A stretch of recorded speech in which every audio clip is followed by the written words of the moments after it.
The girl kept a scorpion as a pet.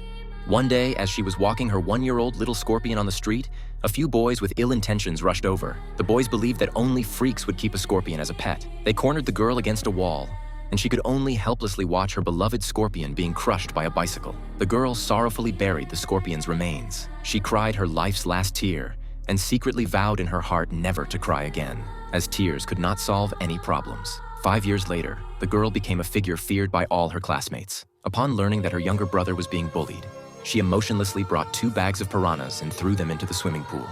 Those who bullied her brother finally realized their mistake, but the girl was expelled from school for this incident. Left with no choice, her parents had to send her to this school specially designed for accepting misfits. On the girl's first day at school, she was already targeted. A male classmate named Nick tried to kill her with a statue.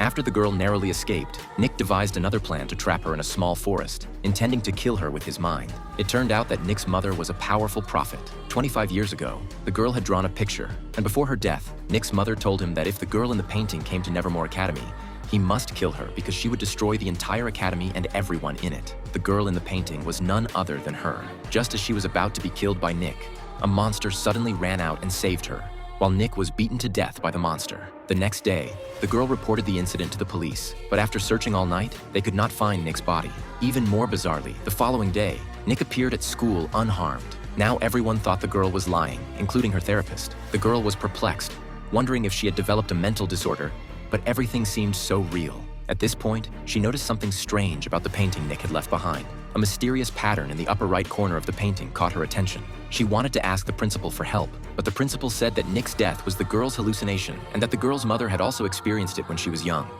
The principal stated that imagination is extremely unreliable and dangerous.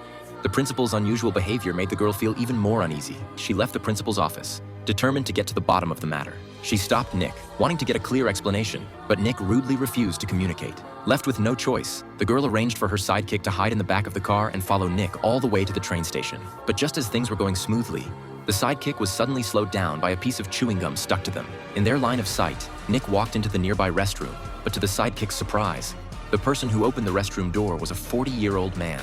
The sidekick, who arrived late, naturally could not recognize him. As the sidekick entered the restroom to look for Nick, who had just transformed into a man, instantly changed back into the female principal.